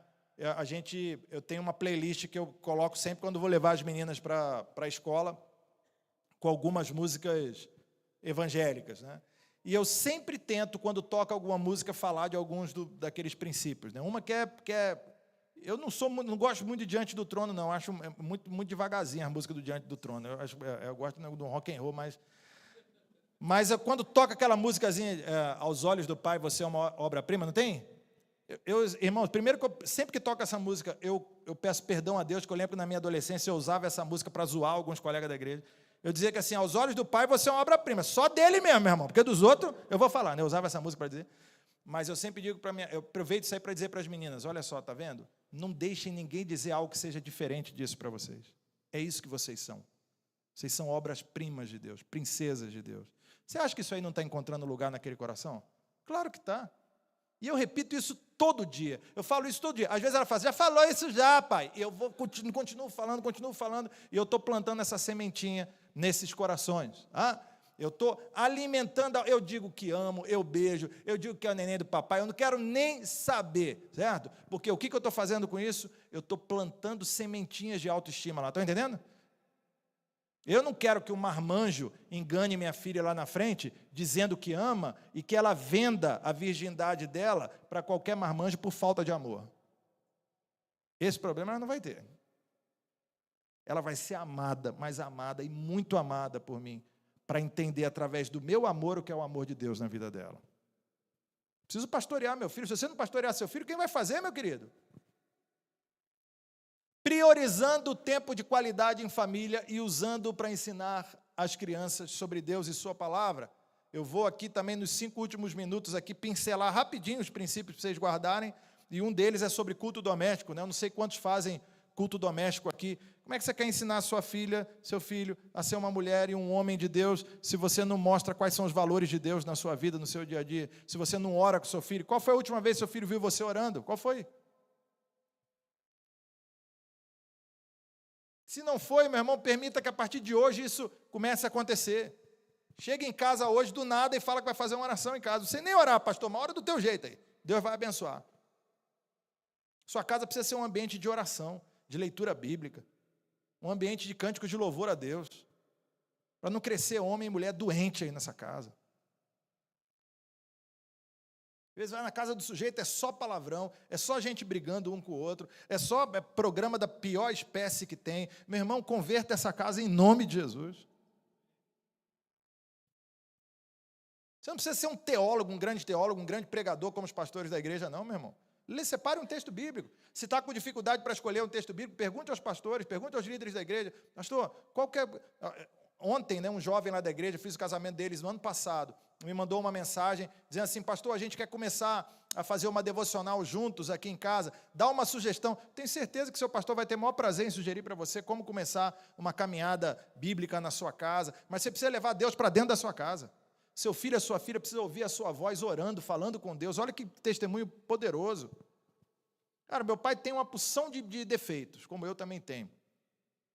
Mas tem inúmeras qualidades, né? E eu tenho muitas memórias do meu pai na infância, mas eu tenho uma memória que eu nunca me esqueço, que é acordar de madrugada para ir ao banheiro quando criança e passar, a casa era pequena, passar pela sala, ver o meu pai ajoelhado na sala orando, falando com Deus.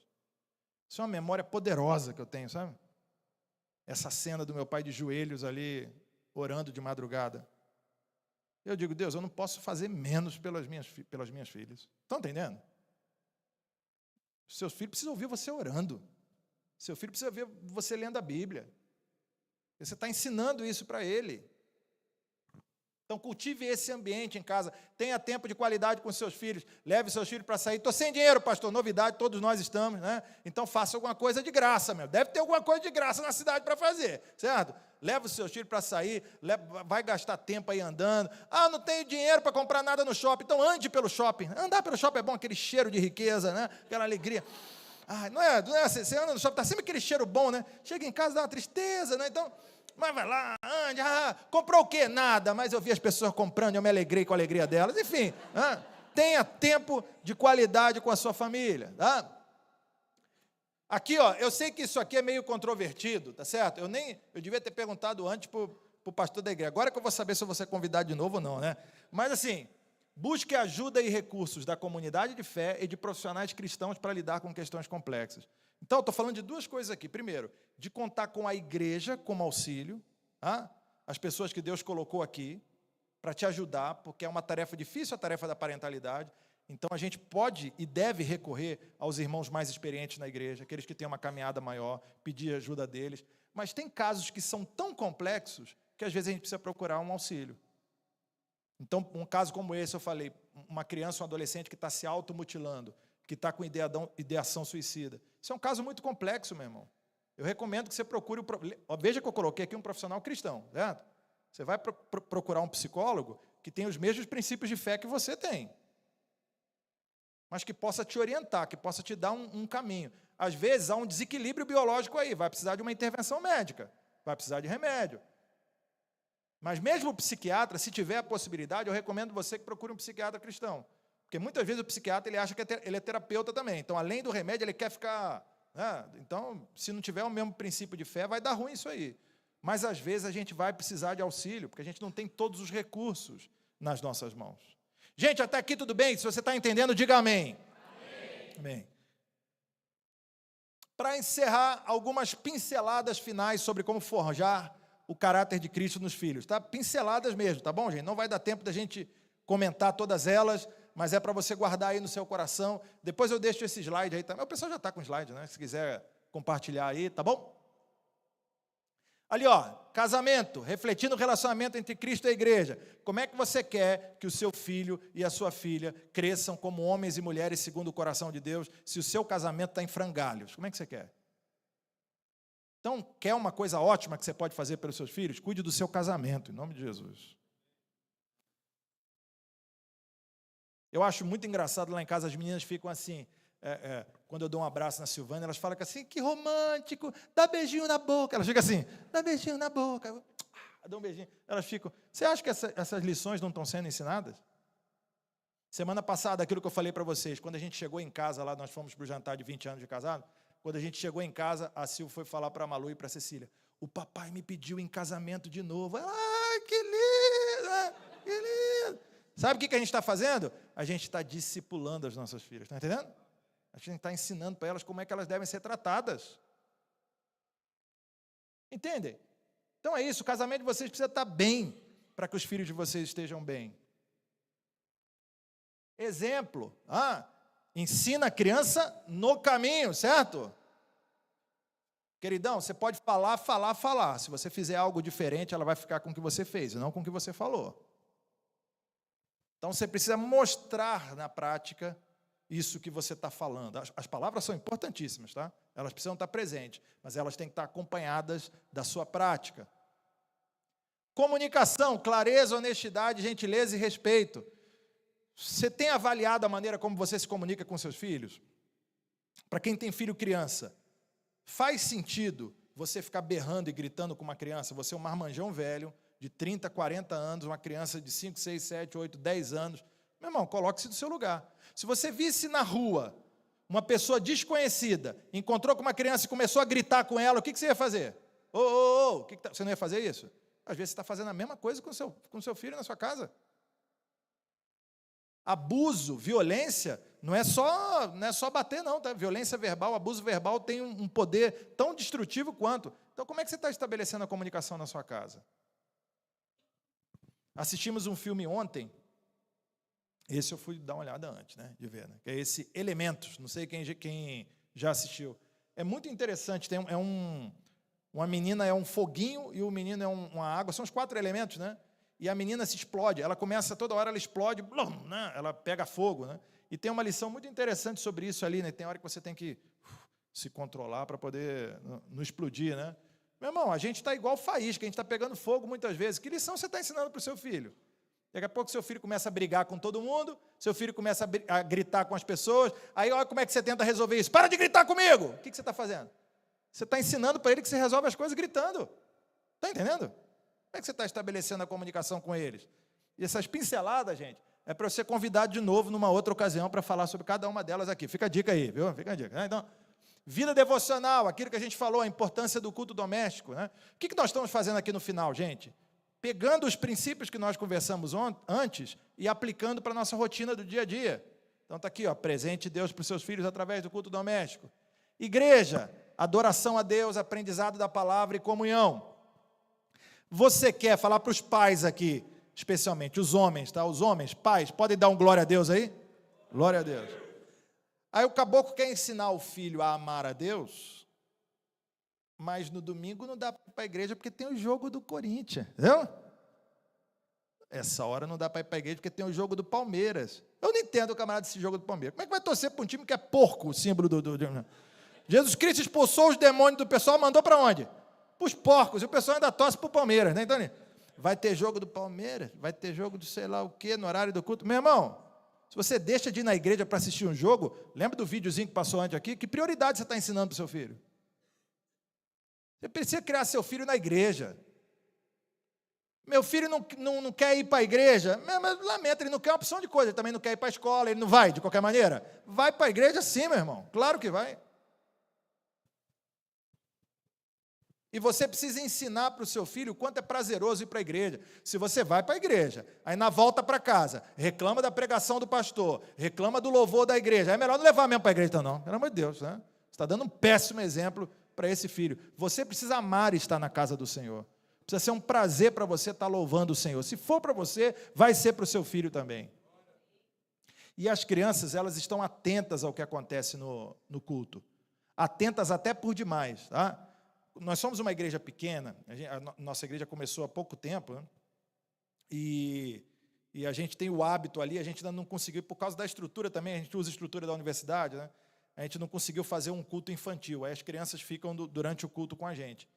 Aí a gente dá um material para elas, elas fazem um desenho sobre o que está sendo pregado, a gente faz um concurso depois para ver qual é o melhor desenho, né? Uma forma delas estarem atentas ao que está sendo falado. Só que às vezes elas ficam atentas demais, né? Um dia desse, passou muito batido o que eu estava falando, eu nem lembro a hora que eu mencionei isso durante a pregação. A menina podia perguntar qualquer coisa, ela podia perguntar para mim: pai, quem é Jesus? Pai, qual foi o texto que você leu? Pai, qual foi a pergunta que a Cecília fez quando eu cheguei em casa? Pai, o que é sexo? Olha lá. Por quê? Porque no meio de 40 minutos essa palavra apareceu, né? E ela estava ali, ó, atenta ao que estava sendo falado. Atenta até demais, né? Eu falei assim: minha filha, sexo assim, um é homem, o outro é mulher. Isso aqui é sexo, entendeu? Entendi, tá bom. Vamos para resolver o problema. Daqui a 5 anos a gente conversa de novo, né? Assim que a gente fala. No momento, problema resolvido, curiosidade atendida, né? Seu filho vai prestar atenção no culto, pode crer nisso. Sua filha vai prestar atenção, mais do que você imagina. Agora, se você fica no WhatsApp na hora do culto, ele também não vai querer prestar atenção. E eu vou lançar uma maldição aqui. Maldição de pastor presbiteriano pega, hein? Próxima vez, na hora do culto, que você pegar o seu celular para ver o WhatsApp, vai explodir na sua mão. Posso ouvir um amém? Pastor, depois me diz se apareceu alguém com a mão queimadinha aí, só para a gente conferir, tá? Mas não vai aparecer não, tenho certeza. Ministério, uso dos dons e talentos para a obra de Deus. Quer criar filhos e filhas segundo o coração de Deus? Começa a servir junto com eles na igreja. Eu tenho certeza que tem um ministério aqui da igreja que precisa do seu trabalho. Certeza que os pastores podem dar uma lista aqui de vários ministérios que precisam do seu serviço. Leva seu filho junto. Cara, eu tenho lembranças ótimas da minha infância, de ir com meu pai e minha mãe para reunião de igreja, coisa, eu me amarrava. De mulheres, então, reuniões de mulheres eu adorava, porque sempre tinha um lanche. Rapaz, era uma alegria, né? Reunião de célula. Gente, sirva a Deus junto com seus filhos. Seja uma família de ministros, para a glória de Deus. Vai estar criando homens e mulheres que amam servir ao Senhor. Isso não vai ser estranho para eles. Dentro desse mesmo contexto, né, uma coisa que a gente faz... Eu sei que eu extrapolei 6 minutinhos aqui, me perdoe, em nome de Jesus, aqui já estou terminando. Uma coisa que a gente faz lá em casa, que eu vibro demais, gente, quando eu vejo. Momento do ofertório. Eu já expliquei lá em casa. Os primeiros que tem que estar ofertando são as minhas filhas, são as primeiras. E eu vibro quando elas pedem o dinheiro. E quando você não tira dinheiro? Quando você não está com dinheiro, não...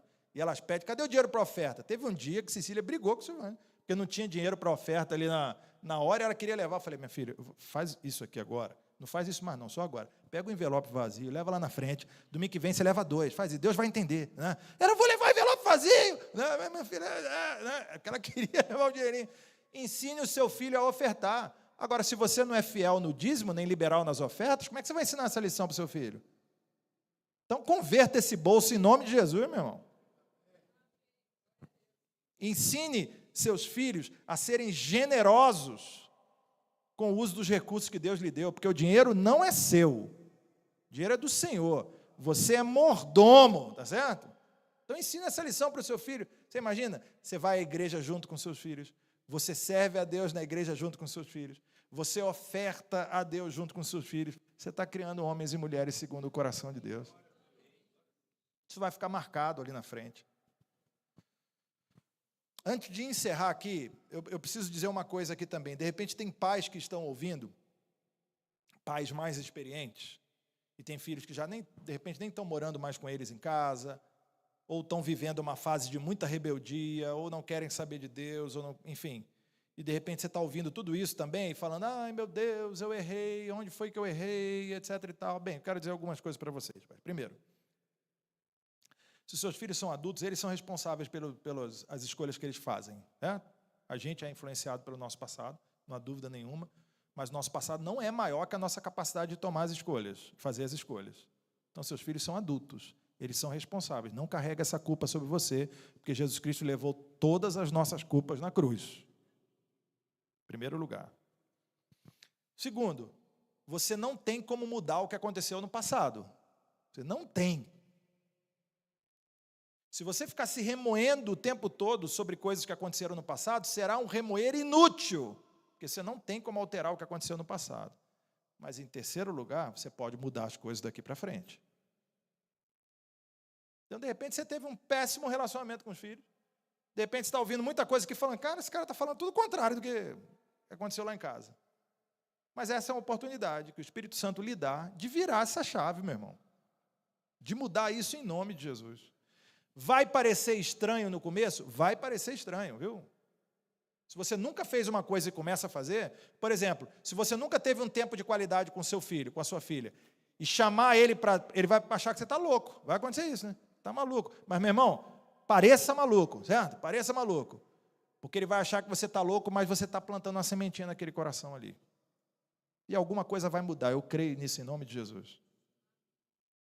Você precisa entender que tem uma guerra aí. Tem forças que estão contrárias aos princípios da redenção do Evangelho. E você é um instrumento de Deus para vencer essa batalha. É você. Para a gente encerrar aí, e vocês, pais, não provoquem os seus filhos a ira, mas tratem de criá-los na disciplina e na admoestação do Senhor. Eu acho muito jóia, assim, esse texto de Efésios. Eu quero colocar menos ênfase na questão da disciplina e da admoestação, e mais ênfase na ideia de criar. O apóstolo Paulo está dizendo, tratem de criar os filhos de vocês. Deus colocou esses filhos nas mãos de vocês para que vocês possam criá-los, educá-los. Eu lembro, quando eu mudei para Três Corações, eu passei minha vida inteira no Rio e em São Paulo, né? Minha vida inteira em cidade grande. Aí eu fui morar numa cidade pequena do interior do sul de Minas, a gente alugou uma casa grande, que tinha um canteiro lá. Aí eu falei, meu irmão, agora... Aí achou ali o homem do campo em mim, né? Falou, agora você é o agropecuário, né? Aí peguei, eu falei, vou plantar tudo quanto é tipo de coisa nesse canteiro, né? E eu lembro que eu fui, aí plantei uma opção de coisa. Plantei tomate, plantei alface, plantei hortaliça, uma opção de coisa. E aí eu plantava, eu vinha, minha diversão na hora do almoço é chegar, aguar aquele negócio, pá. E eu todo dia olhava para ver se aparecia alguma coisa. Aí eu falei, Silvânia, deu errado aqui, eu não estou vendo nada, né? E foi um dia, 2 dias, eu falei, Silvânia, deu errado. Ela falou, calma, o que você entende de agricultura? Naquela época não tinha chat GPT, senão a gente podia perguntar, né? Como fazer para plantar. E aí eu, meu Deus, o que está acontecendo? Eu lembro o dia que apareceu aquele primeiro negocinho verdinho ali, né? Alegria, a lágrima até caiu aqui, né, por ver aquelas coisinhas verdinhas. E depois vai crescendo. A maior alegria, 2 alegrias, ver crescendo e depois quando eu arranquei para comer na salada, né? Foi outra alegria muito grande. Mas quem já teve a oportunidade de plantar alguma coisa e ver crescendo e ver que aquilo é fruto do teu cuidado, né? Você está ali, você está investindo tempo naquilo ali, é muito jóia. Quando cresceu um pezinho de tomate, eu vi aqueles tomatinhos cereja, né? Eu tirava foto, mandava para como besta, né? Mandava aquela foto para todo mundo. Aqui, meu tomate, coisa. É mentira, não, é verdade, não é aquele negócio todo. Meu irmão, é isso que você está fazendo com o seu filho. Você está regando. Você está cuidando para criar um homem e uma mulher segundo o coração. Olha que projeto fantástico. Eu vou ser indiscreto aqui, a Silvânia não me autorizou a falar isso, né? Mas eu vou falar aqui. Silvânia recebeu essa oportunidade de trabalhar como psicóloga escolar e tem feito um trabalho excelente. O Colégio Mackenzie tem o ProInc, que é um programa de inclusão fantástico. Assim, entre as escolas de São Paulo, é uma que tem um dos maiores índices de crianças do espectro autista, de crianças, né, especiais das mais variadas maneiras, trabalho fora de série. E ela tem atuado ali, tem sido uma bênção naquela escola, né? Mas ela já falou comigo, conversou e falou que assim, olha, acho que está bom, eu cumpri o meu papel ali, mas eu vou voltar a atender como eu atendia antes, porque a minha tarefa principal, a minha prioridade é cuidar das nossas filhas, é cuidar da nossa família. Você não precisa fazer isso não, tá, gente? Eu estou só dando como exemplo alguém que entendeu que não há nada mais importante que a gente possa fazer do que cuidar dos filhos que Deus nos deu. Ok, lá em casa a gente tem condição de fazer isso, de repente na tua casa você não tem. De repente, pastor, é apertado aqui, os dois têm que trabalhar, não tem um trabalho de meio período, como o caso dela dá para ter. Ok, meu irmão, então dá o teu jeito, se vira nos 30 e invista nos seus filhos para a glória de Deus. Vai dormir menos. Você não dorme menos quando tem alguma coisa para fazer muito especial? Então vai dormir menos para poder ficar com seus filhos. Vai dormir menos para poder ler a Bíblia com seus filhos. Vai dormir menos para poder levar os seus filhos para passear. O seu papel é discipular o seu filho. O seu papel é ser pastor, ser pastora do seu filho. E se você cumprir esse papel, quando ele crescer, de maneira nenhuma ele vai se desviar do caminho no qual você o ensinou. Você crê nisso? Meu irmão, eu sei que é muita coisa que a gente falou aqui, mas o que eu quero que fique gravado no seu coração é que Deus te chamou para ser um discipulador do seu filho, tá? Você precisa cuidar do coração dele. Como eu disse, de repente você não é fera em matemática, você não é fera em física, você vê aquelas fórmulas, não faz a menor ideia do que é aquilo que seu filho está te perguntando, mas você pode orar pelo seu filho, você pode ler a Bíblia com o seu filho, você pode levar o seu filho na igreja, você pode dizer que ama o seu filho. Quando tiver força, você pode pegar ele no colo, daqui a pouco é ele que vai te pegar no colo, né? Você precisa criar homens e mulheres segundo o coração de Deus. Eu quero agradecer o convite que foi feito, mais uma vez, foi um prazer estar aqui com vocês, falar desse tema, assim, que para mim é muito jóia, porque eu estou vivendo isso, né? Eu quero agradecer até por terem me convidado para falar sobre isso, né? Geralmente o pessoal me chama para falar sobre casais, né? E eu estou nessa vibe de querer falar sobre crianças, né? Nem combinamos não, mas eu curti, viu? Porque é uma fase muito gostosa, né? É muito bom a gente ver aquelas crianças. Eu vejo a Malu, a gente estava conversando esses dias, na igreja presbiteriana, aqui na Batista Betel, é isso? Tem pastora? Tem pastora aqui? Não? Na igreja presbiteriana não tem, né? Na igreja presbiteriana do Brasil. Aí minha filha, na conversa lá, filho, o que você quer ser? Já decidiu? Ela, pai, eu quero ser pastora. Aí eu não sabia se eu ria ou se eu chorava, né? E assim, eu fiquei muito feliz, né? Que ela quer ser pastora. Depois eu lembrei que na minha igreja não tem pastora. Eu falei, Silvânia, eu vou ter que mudar de igreja, o negócio vai dar ruim. Eu vou começar a orar a Deus para mudar até lá, né? Porque senão não vai dar certo. Mas não tem alegria maior para um pai do que ouvir um negócio como esse. Aí eu tentei dar uma misturadazinha, falei, filho, dá para ser missionária. Aí eu fui ministrar um curso na ETED, na Escola de Treinamento e Discipulado da Jocum São Paulo, levei ela comigo, ela falou, pai, eu quero vir para cá, eu quero ser missionária da Jocum. Falei, filha, você tem 8 anos, tem que esperar mais 10, né? Não, mas eu quero. Irmãos, não há alegria maior do que essa, do que ouvir isso de uma criança. E eu quero que você ouça isso dos seus filhos também. Eu quero servir ao Senhor, pai, eu quero estar disponível, eu quero fazer a vontade dele na minha vida. Tá bom?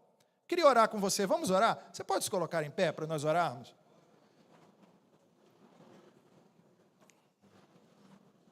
Eu me coloco à disposição, o meu contato está ali com a Flávia e o Paulo, se alguém precisar perguntar alguma coisa. Minha esposa está à disposição também, de repente alguém tem isso que eu mencionei sobre um apoio terapêutico. Às vezes as pessoas têm medo de a quem procurar, e é um medo justificável, eu acho que você precisa ter essa preocupação mesmo. Eu entendo, eu acredito que o psicólogo ele pode ser um instrumento nas mãos de Deus, desde que ele tenha um coração segundo o coração de Deus. Tá? Então, se você tiver alguma dúvida, estiver precisando de uma intervenção terapêutica, eu deixo o contato da Silvia à disposição também para ela indicar alguém aí, tá? Que seja uma pessoa crente, alguém que possa te ajudar nesse processo. Use, meu irmão, todos os recursos que estiver à sua disposição, eventos como esse, livros. Fiquei sabendo que tem aqui o Paz para Toda a Vida aqui na igreja, né? São recursos, instrumentos que Deus nos dá para a gente cumprir bem, exercer bem, ser fiel a esse chamado que Ele nos fez. Tá bom? Deus, nós te louvamos por esse evento aqui hoje, Pai. Queremos te louvar porque um dia o Senhor pensou em nos criar segundo a sua imagem e sua semelhança.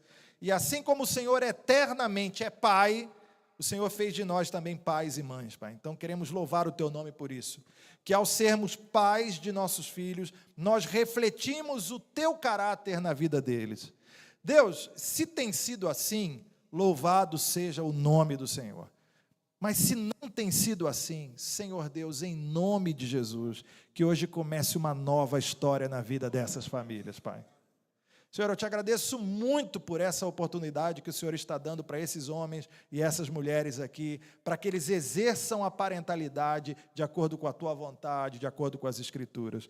E, Senhor Deus, que a gente possa ver, daqui a 1 ano, 5 anos, 10, 15, 20, 30 anos, homens e mulheres que foram formados por esses pais como homens e mulheres de Deus, Pai. Ó Senhor Deus, se há alguém hoje que está enfrentando uma luta com os seus filhos, filhos rebeldes, filhos envolvidos com drogas, filhos promíscuos, envolvidos com a prostituição, nós clamamos, Senhor, em nome de Jesus, que o Senhor esteja trazendo libertação a essas vidas. Nós repreendemos toda a ação do inimigo e clamamos a Ti, ó Deus, que és um Deus de aliança, que fizeste um pacto com as famílias, que, Senhor Deus, restaure estas alianças em nome de Jesus. Converta o coração do filho ao pai, do pai ao filho, Senhor, em nome de Jesus. Converta o coração do filho à mãe e da mãe ao filho, em nome de Jesus, Senhor Deus.